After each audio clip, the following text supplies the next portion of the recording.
बिस्मिल्लाहिर्रहमानिर्रहीम। अस्सलाम वालेकुम स्टूडेंट्स, कैसे हैं आप लोग। जी, ये आपकी एक असाइनमेंट है मैथ 603 की। सेक्शन इंचार्ज जुल्फ़कार अहमद नूर साहब हैं। ये सब्जेक्ट न्यूमेरिकल एनालिसिस है। उसके क्वेश्चंस हैं जी, ये 2 दिए गए हैं। तो जी आपको एक रिक्वेस्ट है काइंडली कि भी आप जो जो भी न्यूमेरिकल एनालिसिस या मैथ के किसी सब्जेक्ट के रेलिवेंट भी आपको कोई प्रॉब्लम हो, कोई क्वेश्चंस का आंसर नहीं मिल रहा हो, उसका सलूशन चाहिए, तो आप जो है ना चैनल पे मैंने लिंक दिया गया है, व्हाट्सएप पे नंबर भी दिया गया है। आप में कोशिश करें लिंक के जो है ना उस पे आप अपनी प्रॉब्लम शेयर करें, हम आपको उसका सलूशन प्रोवाइड करेंगे। और उसके अलावा आप जो है ना काइंडली चैनल को सब्सक्राइब कीजिए, अपने फ्रेंड्स को भी जो है ना शेयर कीजिए, ताकि वो भी जो है उनको भी इनके मैथ के रिलेवेंट सारे सॉल्यूशंस मिल सकें। Thank you so much. Question है जी, using Newton Raphson methods to find the root. ये 2 क्वेश्चंस दिए गए हैं, एक न्यूटन रैप्सन मेथड से करना है तो उसमें वो कह रहा है कि न्यूटन रैप्सन मेथड के ज़रिए आपको ये फंक्शन दिया गया है, उसकी इनिशियल वैल्यू ये है, उसको आपने सॉल्व करना है 3 आइट्रेशन तक, यानी कि उसकी 3 वैल्यूज़ निकालनी है। आइट्रेशन होता है 3 वैल्यूज़ निकालनी है। ये उसकी इनिशियल वैल्यू दी गई है। ठीक है जी। आपने वो फंक्शन लेना है जो दिया गया है, उसका पहला डेरिवेटिव लेके रख लेना, ये हमें ज़रूरत पड़ेगी। मैं ये जब नीचे में आ रहा हूँ ना तब बताता हूँ क्योंकि ये कहाँ इस्तेमाल होगा। तो फंक्शन लेना है, हर भी जब भी न्यूटन न्यूटन रैप्सन मेथड होगा तो आपने फंक्शन लेना है, उसका डेरिवेटिव लेना है। इनिशियल वैल्यू भी वो आपको दिया करेगा, अगर ना दे तो फिर आपने ज़ीरो रखनी करनी है। ठीक है जी। जी, उसके बाद यहाँ पे न्यूटन रैप्सन मेथड लगता किस पे है, ये आपको थोड़ी सी बात समझा दूँ, फिर आपको ये क्लेरिफाई होगा। आपने ओरिजिनल फंक्शन में वैल्यूज़ कोई ऐसी 2 पुट करनी है जिससे एक का आंसर प्लस में आए और एक का आंसर माइनस में आए इस ओरिजिनल फंक्शन में। आपने, मैं दोबारा बता रहा हूँ, आपने कोई एक्स की वैल्यू, ये जो एक्स पड़े हैं, ऐसी 2 पुट करनी है इंटरवल की कि जिसके ज़रिए आपको एक पॉजिटिव वैल्यू मिले और एक नेगेटिव वैल्यू मिले, तब यानी कि अपोजिट साइन होंगे तो न्यूटन रैप्सन मेथड लगाना है। अदरवाइज़ आपने बार-बार, अगर दोनों पॉजिटिव आ रही हैं या दोनों नेगेटिव आ रही हैं, तो आप बार-बार पुट करके इसको लाएँगे जहाँ पे पॉजिटिव और नेगेटिव वैल्यू आएगी। ये मैंने चेकिंग की, तो चेकिंग करके हमें एक x इक्वल टू -1 पे ये -1 -1 -1 रखा, ये मैंने उसका हल किया सिंपल कैलकुलेशन, वो 3 आंसर आया। फिर x इक्वल टू -2 रखा, -2 रख के ये मैंने हल किया, तो उसका आंसर हमारे पास -2 आया। तो देखो एक पॉजिटिव वैल्यू आ गई है। ठीक है जी। एक ग्रेटर देन 0 है, एक लेस देन 0 है। ठीक है जी। जब ऐसा केस आएगा तब न्यूटन रैप्सन मेथड लगना है, अदरवाइज नहीं लगना है जी। उसके बाद क्या है हमारे पास जब हमारे ये आ जाएगा तो हमने कहना है ये फंक्शन और ये फंक्शन दोनों अपोजिट वैल्यूज़ दे रहे हैं, एक पॉजिटिव दे रहा है एक नेगेटिव दे रहा है। जब ये हमने x-1 और -2 रखा है तो दोनों अपोजिट वैल्यू दे रहे हैं, फिर ही हम हमारे जो न्यूटन रैप्सन मेथड है वो लगेगा, और जो रूट्स होंगे वो इनके बिटवीन में लाई करेंगे। ये जो -2 और -1 रखा है, इनके दरमियान में लाई करेंगे। -2 ने देखें जी हमें 2 आंसर माइनस का दिया है, जबकि -1 ने हमें 3 आंसर दिया, तो हमारे रूट्स इधर कहीं आएंगे, यहाँ सारे -2 और -1 के दरमियान। बाकी आप कोई और भी वैल्यू पुट करके देख सकते हैं, बस ये देखना कि एक पॉजिटिव आए और एक नेगेटिव आए जी। तो ये हो गया। उसके बाद अब हम न्यूटन रैप्सन मेथड के जो है फार्मूला की तरफ आते हैं। फार्मूला क्या होता है जी, ये न्यूटन रैप्सन मेथड का फार्मूला है। फॉर nth टर्म के लिए xn+1 xn minus F of xn, और ये फर्स्ट डेरिवेटिव जो मैंने कहा था कि भी हम ऊपर लेके रख लेंगे, उसको इस्तेमाल करेंगे। xn एफ ऑफ xn और xn, ये n क्या है ये भी मैं आपको बताता हूँ जी। हमने n+1 nth टर्म तक ये हमारी सारी बातें चल रही हैं। अब चूंकि हमें तो ये देखें जो एफ ऑफ एक्स दिया गया है वो एक्स की शक्ल में है, अगर ये हम nth टर्म तक लेंगे तो इसको भी n कर देंगे, इसको भी n कर देंगे, इसको भी n कर देंगे। n+1 करना हो तो n+1 n+1 n+1। ये आप देखें जो हमारे पास ये वैल्यू थी, ये F of x x3 minus 2x+2। जब आप इसको n तक लेके जाना है तो xn 3 माइनस 2xn+2 ये आपका बन जाएगा। यानी कि आप उसी जो ओरिजिनल फंक्शन होगा उसको nth तक लिख देंगे। ये हमारा आ गया जी। नीचे एफ प्राइम ऑफ एन यानी कि फर्स्ट डेरिवेटिव वो ये पड़ा है, वो मैंने रखा। एलसीएम लिया, ये इधर आके मल्टीप्लाई हो जाएगा इसके साथ, ये 2 भी हो गया हमारा। यानी कि इसके नीचे 1 है ना, तो आप एलसीएम लेंगे इसके साथ और ऐसे। तो जी ये 1 का ये माइनस ने सारे साइन चेंज कर दिए, हमारा आ गया। जो कैंसिल हो रहा था वो कैंसिल कर दिया, ठीक है जी। जो कैंसिल हो रहा वो हमने कैंसिल कर दिया। उसके बाद हमारा जो बचा है वो 3 और ये 1 रह गया, और इधर 2 बचा है और नीचे से ये बचा है, ठीक है जी। जब हमारे पास ये आ जाएगा, फिर इसके बाद हमने वैल्यूज को पुट करना है जी। इस पे हमने अब सारे न्यूटन रैप्सन मेथड को लगाना है nth टर्म पे, जितने पे भी है जी। क्या है, हमें गिवन में ये दिया गया था ऊपर, आप ये देख सकते हैं इनिशियल वैल्यू। इनिशियल वैल्यू हमें ये दी गई है। जब इनिशियल वैल्यू दी गई है तो उसको हमने अब इस्तेमाल करना है। अब चूंकि स्टार्ट ये nth टर्म्स आई है ना हमारे पास, nth, तो इसमें हम n की जगह पे 0 रखेंगे तो ये पहली टर्म का आंसर आएगा। समझ आ रही है?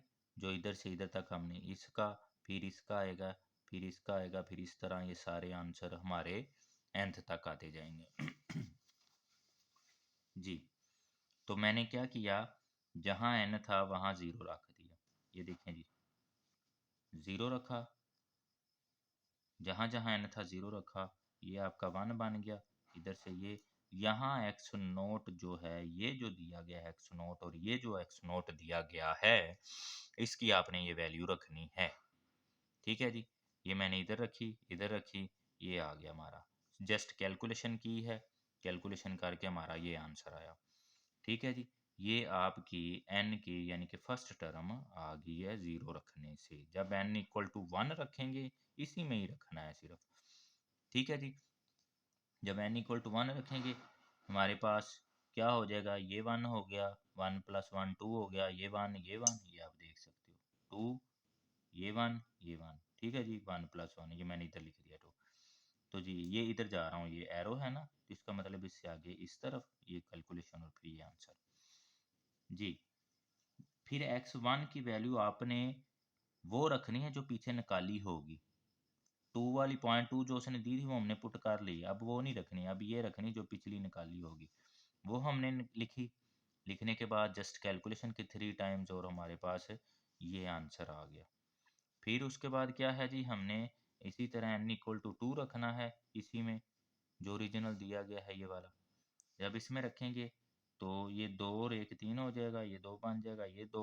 हमने ये x2 की जो वैल्यू निकाली होगी वो इधर रिप्लेस करनी है, उनका आंसर निकालना है, वो ये आ गया x3 हमारे पास है, ये आ गया, ठीक है जी। इसी तरह उसने वैसे हमें कहा था कि भी ये 3 आइट्रेशन तक निकालना है। आप देख सकते हो हमारा आंसर यहाँ तक था बस, ठीक है जी। 3 आइट्रेशन तक, अगर आपने उससे आगे निकालनी है निकाल लें, आपकी मर्जी है, नहीं तो इतना आंसर है। n इक्वल टू 3 रखें, वहीं उसी तरह इधर 3 रख के ये मैंने किया, तो ये 3 + 1 4 हो जाना है, ये 3 ये 3, 3 की वैल्यू ये आपने निकाली हुई है वो रिप्लेस की, और आपका आंसर आ गया। ये था जी न्यूटन रैप्सन मेथड जी। तो दूसरा आपका क्वेश्चन है जैकोबी मेथड। ये जैकोबी मेथड क्या होता है, एक असाइनमेंट का दूसरा सवाल ये है जी, आपने सिस्टम ऑफ इक्वेशंस आपको देगा, ये जैसे कि ये दी हुई है आपको, इसको जैकोबी मेथड से हल करना है, जिसमें आपने इनिशियल वैल्यूज जो रखनी है, एक्स की भी 0 रखनी है, वाई की भी 0 रखनी है, जेड की भी 0 रखनी है, जबकि सिस्टम ऑफ लीनियर इक्वेशंस आपको दी हुई हैं। कहाँ तक निकालना है, सिर्फ 2 आइट्रेशन तक आपने निकालना है, ये बताया गया है, ठीक है जी। अब हम इसके सॉल्यूशन की तरफ चलते हैं। सबसे पहले आपने क्या करना है कि जी हमने जो ये वैल्यूज़ दी गई होंगी, ये तीनों इक्वेशंस दी गई होंगी, इनमें से हमने पहली में से x की वैल्यू निकालनी है, दूसरी में से y की निकालनी है, और इसी तरह तीसरी में से z की निकालनी है। ये जैसे देखो मैंने ये उसको उसी की सेध में सारी निकाल दी ताकि आपको पता चल जाए। ये जी वाई और जी को मैं उठा कर दूसरी तरफ ले गया, एक्स को जो है ना अकेला किया, फिर 10 है तो 10 को नीचे डिवाइड कर दिया। इसी तरह वाई को निकाला, एक्स और जी को उठा के ले गए, 21 में से वो हो गए, और फिर वाई को अलग करने के लिए 20 पे डिवाइड कर दिया। इसी तरह ये हमारा एज इट हो गया। ठीक है जी। उसके बाद आपकी मर्जी है, ये मैंने इधर थोड़ा सा किया है यहाँ पे, ये आप क्या करें कि ये जो दिया गया है एक्स 10 को सब पे तकसीम कर दें, ऐसे लिख लें, क्योंकि हमने इस तरह इस्तेमाल करना है। वाई है तो 20 को सारा तकसीम कर दें, ये लिख दें। अगर कुछ डिवाइड होने के बाद छोटी वैल्यू बन रही है तो आप बना सकते हैं। जी है तो 100 को सब पे तकसीम करें, तो वो 100 को सब पे तकसीम करें, ये कैंसिल हो रहा तो मैंने 3 लिख दिया था, ये हमारे पास आ गया। और इसी तरह ये इसको आप 1/50 भी लिख सकते हो, नॉट एन इशू। तो ये था, ये बना के आप रख लें इससे आगे या निचले स्टेप पे, ये जो है ठीक है जी, इनको हम आसानी से इस्तेमाल कर लेंगे। अब फार्मूला, उसने इनिशियल वैल्यूज दी हुई हैं, इनिशियल वैल्यूज को इस्तेमाल करते हुए जैकोबी का ये फार्मूला है, जैकोबी मेथड का आपका ये फार्मूला है, एक्स के प्लस वन बी एक्स के प्लस सी, ये है जी आपका जैकोबी मेथड। हमने दो आइट्रेशंस निकालनी है। पहले के उस जो इनिशियल वैल्यूज हमने हमें 0 0 कही है, अगर वो दे दे तो फिर हमने वो रखनी है, अगर नहीं दे तो फिर हमने ये 0 0 रखनी है। 0 रखी के जी, के की जगह पे 0 वो आ गया, के की जगह पे 0 ये आ गया। ये वो इक्वेशन बनी है जिसमें आपका एक्स की अगर बात करेंगे तो एक्स का आंसर आएगा, वाई की बात करेंगे तो वाई का आंसर आएगा, जी की बात करेंगे तो जी का आंसर आएगा। कैसे, अभी मैं आपको बताता हूँ। तो इसी तरह जी आपने y का और z का बनाना है। अगर हम y की बात करेंगे तो वो भी ऐसे ही, इधर y आ जाएगा, इधर y आ जाएगा, तो y की तरह आ जाएगा। अगर z का करना तो z का आ जाएगा जी। क्वेश्चन में है हमारे पास, हमने जब x की वैल्यू निकालनी है, x की वैल्यू निकालनी है तो तब y और z 0 रखेंगे, क्योंकि हमें ये, आप देख लो मैंने इधर लिखी हुई है x की वैल्यू के लिए y और z तब हमारे पास एज आ डिपेंडेंट जो है इंडिपेंडेंट वेरिएबल होंगे और x डिपेंडेंट होगा। तो जी मैंने ये ली, ये वाली सारी वैल्यू ये जी मैंने लिखी इधर, ठीक है। चलो मैं इधर छोटा सा लिख देता हूँ, x1 क्या है हमारे पास 24 10 -1/10 y -1/10 z जी, ठीक है। तो 24 उसी तरह 1/10 y की वैल्यू, ये हमने इनिशियल वैल्यू 0 0 रखनी है, किसके लिए, x के लिए, तो y 0 ये 0, ये हमारा आंसर आ गया। 24/10 ये 0 हो गया, ये सारा 0 हो गया, इसीलिए ये आ गया। तो डिवाइड किया तो ये एक आंसर आ गया। सेम इसी तरह जब y की बात करेंगे हम, ठीक है जी, y की बात करेंगे तब x और z 0 होगा। सेम उसी तरह जब हम y की बात करेंगे तो ये और ये 0, इसका भी आंसर 0, इसका भी सिर्फ 21/20 आ जाना, ये देख लें आप। वो आ गया। और जब हम जो है इसको लिखेंगे तो आप सारा ये लिखेंगे, 21/20 -1/20 z प्लस 1/20 x। और इसी तरह जब z की बात करेंगे तो 3 + 1/100 x प्लस सॉरी -2 ये -100 y, ठीक है जी।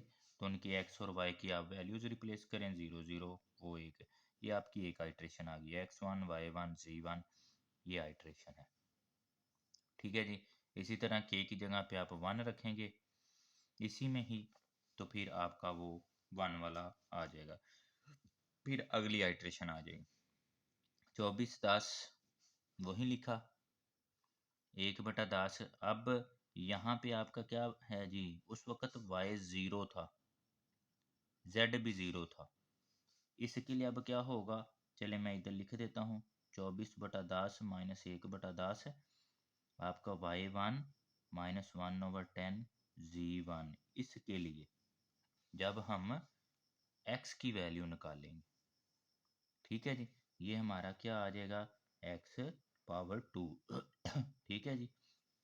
इसी तरह जब y की बात करेंगे तो 21/20 माइनस 1/20 हमारे पास ये 3 वैल्यू किसकी है, z की है, तो z1, ठीक है जी, प्लस ये ब्रैकेट डाल रहा हूँ 1/20 2.5 x1 की है, तो x1 ये पावर नहीं है, ये उसकी जो है ना, मतलब बता रहा है कि भाई ये हमने वो पिछली आइट्रेशन निकाल दी, तो वो हुआ आपका, हमने लिखा हुआ हमारे पास ये आ गया।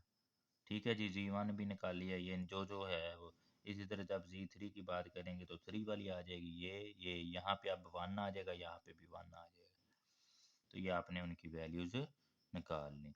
ठीक है जी, ये मैंने इधर लिखा भी हुआ बल्कि ये साइड पे। ठीक है जी, तो ये आ गया, इनकी वैल्यूज रखी, यहाँ पे क्या है, x की वैल्यू 2.4 है, इसकी 1.5 है, और वो हमने रखी, आंसर आ गया। ये दूसरी आइट्रेशन थी। अगर वो जितनी आइट्रेशन हमें मांगेगा उतनी हमने निकालनी है। अब उसने चूंकि 2 मांगी थी तो मैंने 2 निकाल दिए हैं आपको जी। ये आपका जी क्वेश्चंस थे दोनों, उम्मीद है आपको समझ आ गई होंगी। कोई भी फिर भी प्रॉब्लम हो मुझे आप जो है बताइएगा, इंशाल्लाह मैं आपको उसका जो है सॉल्यूशन प्रोवाइड करूंगा। थैंक यू सो मच जी। अस्सलाम वालेकुम रहमतुल्लाहि व बरकातहू।